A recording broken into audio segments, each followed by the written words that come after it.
আমি আবারও প্রশ্ন করতে এসেছি।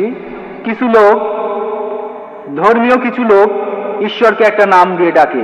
কিছু লোক বলে অলৌকিক শক্তি, আর বৈজ্ঞানিকরা বলে কসমিক এনার্জি, আর প্যারাসাইকোলজিস্টরা বলে এটা একটা সুপার কনসেন্স।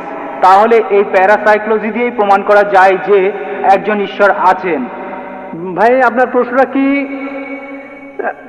আপনার প্রশ্নটা কি আবার বলবেন? হ্যাঁ, মানুষ ঈশ্বরকে ডাকে তার জ্ঞান আর বোধের স্তর থেকে। ঠিক, কেউ হয়তো বলে সুপার কনসেন্স, কেউ আর বলে সুপার পাওয়ার, যিনি সবচেয়ে শক্তিশালী।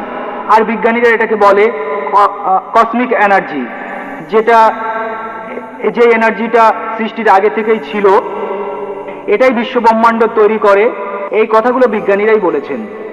অবশ্য কিছু লোক বলে যে এটা পরে বানানো হয়েছে। এই ধর্মটা বানিয়েছিলেন রোমান সম্রাট কনস্ট্যান্টাইন।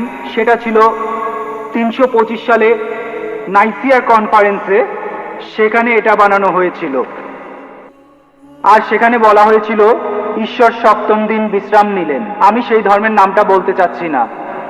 এখন সেই কসমিক এনার্জি যদি বিশ্রাম নেয়, তাহলে অল্প সময়ের মধ্যেই বিশ্বজগৎ ধ্বংস হয়ে যাবে।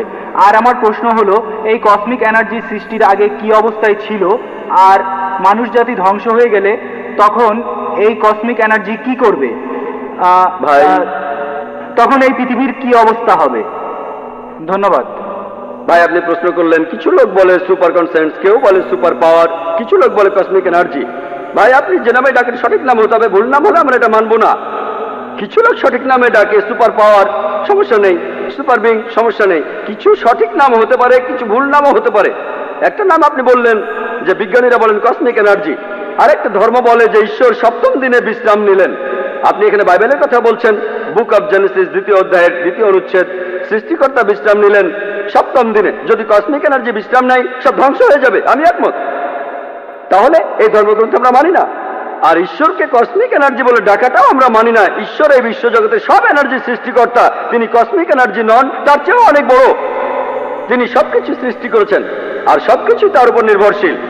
তাহলে যে ধর্মগ্রন্থে বলা হচ্ছে ঈশ্বর বিশ্রাম নিলেন, আমরা সেটা মানি না। ঈশ্বরের বিশ্রামের প্রয়োজন হয় না। আল্লাহ পবিত্রকরণে বলেছেন, সূরা বাকারার 255 নম্বর আয়াতে উল্লেখ আছে যে আল্লাহর নিদ্রার প্রয়োজন হয় না, তার বিশ্রাম নেওয়ার প্রয়োজন হয় না। তাহলে স্রষ্টার বিশ্রামের প্রয়োজন হয় না, সৃষ্টিকর্তার এই সংজ্ঞাটা আসলে ভুল।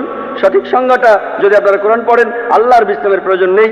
আর আপনি যে নামেই ডাকুন, সেটা সঠিক নাম হলে কোনো আপত্তি নেই। যদি ভুল নামে ডাকেন তাহলে আপত্তি আছে। আজকে বিজ্ঞানীরা ঈশ্বরকে বাতিল করছেন না, ঈশ্বরের প্রচলিত ধারণাকে বাতিল করছেন। আশা করি উত্তরটা পেয়েছেন।